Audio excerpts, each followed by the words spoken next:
Hi guys, Mrs. C. Hanowitz here again. We're going to continue our lesson with touch money. Before I do that, I want to review the coins with you. So we know that the only copper coin is a penny, and that counts by ones.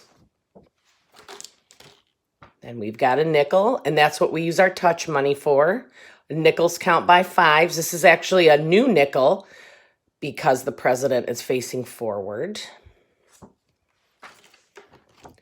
We've got a dime, which is 10 cents, which with touch money, we can either count by 5, 10, or we can just count by tens and say 10. And then the last coin we're going to talk about today is a new one called the quarter.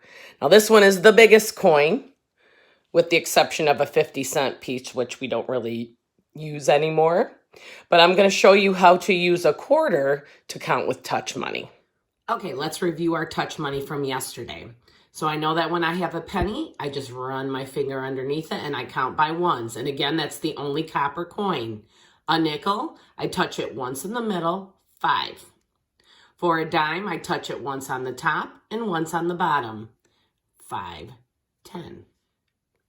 So today, we're going to practice touch money with the quarter.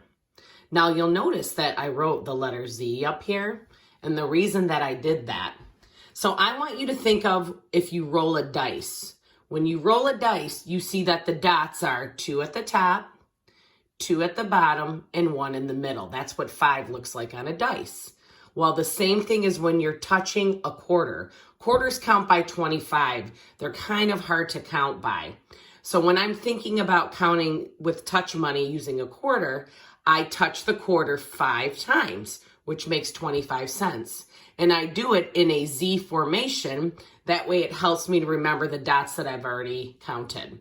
So it goes like this: 5, 10, 15, 20, 25. I'll do it one more time. 5, 10, 15, 20, 25. Again, using that Z formation. Okay, so if I look at this one quarter, let me flip it around here. I know that I'm going to touch it 5 times using that Z formation. So I go 5, 10, 15, 20, 25. Again, it's 2 dots on the top, 2 dots on the bottom, and 1 in the middle. I'll do it one more time. 5, 10, 15, 20, 25. Now you think, oh, I'm just going to count by 25s, which it is easy, but trust me, the more coins you have, the harder it is to count. So that's why using touch math is a good start.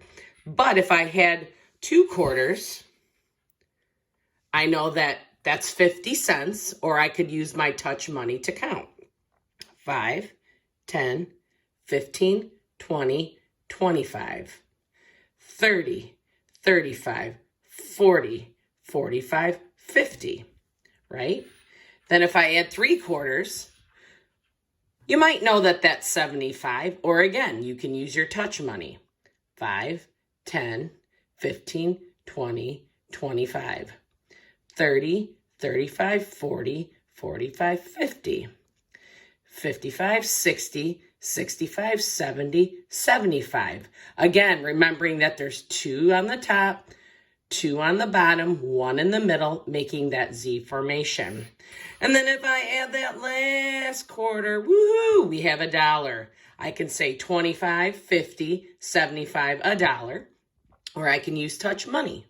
5, 10, 15, 20, 25, 30, 35, 40, 45, 50, 55, 60, 65, 70, 75, 80, 85, 90, 95, $1. Now, I want you to go and grab some quarters and practice using your touch money to count quarters. All right, I just grabbed a random stack of money here. And the first thing you should always do if you have just a bunch of change is put it in order from the greatest amount to the smallest amount. So I know that my quarter is the biggest. I'm going to put this down here. My quarter is the biggest. Then I have my dimes. Even though dimes are smaller, it doesn't mean they're worth less. I've got a nickel, which is 5. And then I've got my 4 pennies, which are all 1, okay? And I can use touch money to count this. Now, if I'm really good at money, I can count it using the amount that the coins actually are. So I could say 25, 35, 45, 50, 51, 52, 53, 54. Or if I'm not really that good at counting money yet, I could use my touch math. So I know this is 5 touch points, 2 touch points, 2 touch points, 1 touch point, underscore, underscore, underscore, underscore. So I can count like this: 5, 10, 15, 20, 25, 30, 35, 40, 45, 50, 51, 52, 53, 54 cents. I have another random set of coins here. So I'm going to put my quarters first, then my dime, then my 2 nickels, and I'm going to grab a penny and put that in over here too. So again, if I'm really good at counting money, I can just do the amount that each coin is worth, like this.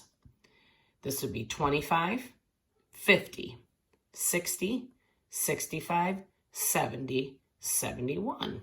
Or I can use my touch math. Again, 5, 5, 2, 1, 1, underscore. So 5, 10, 15, 20, 25, 30, 35, 40, 45, 50, 55, 60, 65, 70, 71 cents. Now, I would like you to go and get some change and practice counting money, whichever way is best for you. Quick review. So I'm going to start up here with a dime. I know that a dime has 2 touch points, 1 on the top and 1 on the bottom. I've got my nickel here. Nickels, 1 touch in the middle, counting by 5s. I've got my penny, which is just an underscore. And then I've got my quarter, which has 5 touch points, or that Z formation. The last thing you're going to do is find this worksheet for today. It says 429, and you're going to practice counting money. Now remember, when you're counting money, to always remember in your total to put your cent symbol. Some of you were forgetting that when you were turning your work into me the other day or showing it to me. All right, so if I'm having a hard time, I can draw the touch points right on the sheet. So I've already done this one for you on your sheet, and it'll help you to count. Just remember that those quarters have that Z formation.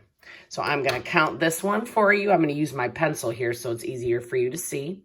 5, 10, 15, 20, 25, 30, 35, 40, 45, 50, 55, 60, 65, 70, 75, 76, 77, 78 cents. There, I just gave you the answer to the first one.